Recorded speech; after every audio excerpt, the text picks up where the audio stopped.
Good evening mga kapuso! Mabilis na chikahan tayo para updated sa showbiz happenings. Go with the flow and enjoy every moment.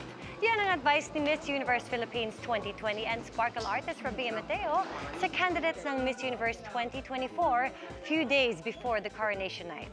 Huwag din daw kalimutang bumuo ng friendship and whoever wins the crown, buong puso niya raw susuportahan.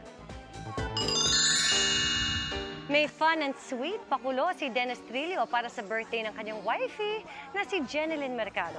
On Instagram, isinare ni Dennis ang clips ni Jenilyn with background song na Pag-ibig ko'y metal ni Jograd De La Torre. At ang caption may pa-knock-knock joke and heartfelt message pa. Sa Updated with Nelson Canlas podcast, matapang na isinare ng actress and former Viva Hot Babe member na si Andrea Del Rosario ang challenges na kanyang pinagdaanan as a mom. Nag-open up siya tungkol sa kanyang unika iha na may rare congenital condition, but she remains strong and faithful na malalagpasan nila ito together.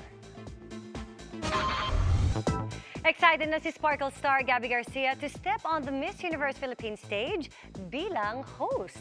Pero bago yan, nagpa-wow muna siya nang kumasa sa nauusong Makeup Transformation Challenge. Yan ang chika ni Aubrey Carampel.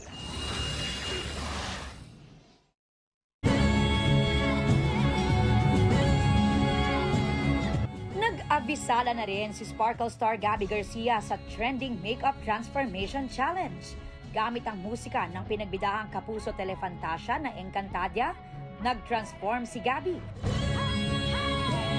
sa kanyang iconic character na si Sangre Alena, complete with headdress, sword at wavy curls. Aprobado ang look ni Encantadia director Mark Reyes. Pinusuan din niya ng kanyang Sangre sisters na sina Pirena Glyza de Castro at Danaya Sanya Lopez at ni bagong Sangre Terra Bianca Umali. Hinamon din ni Gabby na sumunod na rin ang kanyang mga apwe o mga kapatid na sangre. Ang video may mahigit 3.7 million views and over 250,000 likes na sa Instagram Reels. Samantala, excited na rin daw si Gabby sa inaabangang Encantadia Chronicles Sangre, kung saan inaasahan ang reunion ng Encantadia cast. Open naman sila Direct Mark about it. They've been talking about it. And yes, pero hindi pa namin pwedeng sabihin kung paano siya papasok. Pero definitely magkakaroon ng moment. Nakatakda ring mag-host si Gabby ng Coronation Night ng Miss Universe Philippines 2024. Exciting! It's my first time to host Miss Universe and it's always been a childhood dream of mine na tumapak sa stage. Pero ngayon as host, kaya iba muna. Looking forward na rin si Gabby sa next project nila together ng BF na si Khalil Ramos na hindi pa pwedeng i-reveal. For now, full support muna si Gabby sa pelikula ni Khalil na Fuchsia Libre, pati sa recent photo exhibit na nagtampok sa obra ng nobyo. Going strong sila pero very private. Hindi rin naman kami masyadong maintriga pagdating sa love life. So, baka we wanna keep it that way na lang din. Kahit sa usapang kasal. We do talk about it naman, you know. It's something that we want for the both of us. Pero, yeah, kagaya nga ng sabi ni God, if it happens, sa amin na muna yun. Aubrey Carampel, updated sa showbiz happenings. Usapang Kath din tayo. Nagpaalala si Alden Richards kaugnay ng ilang tweets na kumakalat tungkol sa kanila ni Catherine Bernardo. Yan ang chika ni Aubrey Carampel. Maraming kinilig na fans sa muling pagkikita ni na Asia's multimedia star Alden Richards at kapamilya star Catherine Bernardo sa Box Office Entertainment Awards, kung saan hinirang sila bilang box office king and queen. Sa isang viral video, makikita pa si Alden na inaalalayan si Catherine sa stage. Nang tanungin namin si Alden, matipid ang sagot ng Sparkle star. Okay naman, syempre, parang ako muna tapos siya yung sumunod. Hanggat maaari, ayaw na raw munang magsalita ni Alden dahil mas gusto raw niyang personal and private ang tungkol sa kanila ni Catherine.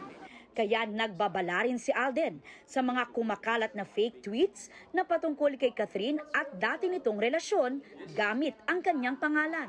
Kahit kailan po hindi po ako mag-comment ng kahit anong defamatory words to someone na hindi ko naman masyadong nakakasama at wala naman akong karapatan na manghusga sa taong tinutukoy dun sa mga fake tweets na kumakalat. Huwag daw agad paniwalaan ang lahat ng nababasa sa social media.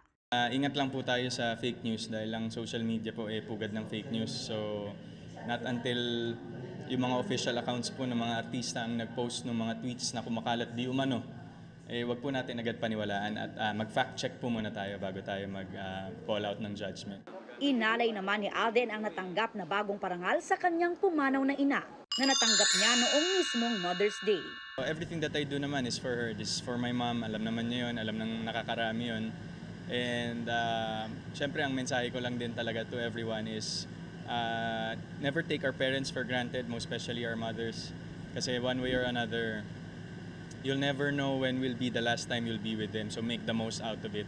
Isa pang biggest blessing daw ni Alden ngayong taon ay ang mapabilang sa Kapuso biggest family drama of 2024 na Pulang Araw.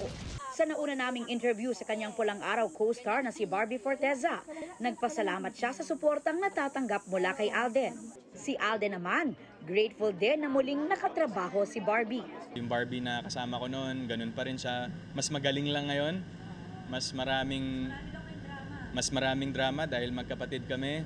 At ang maganda kasi we bring out the best in each other. Actually, hindi lang kaming dalawa. Lahat naman ng cast ng buong Pulang Araw.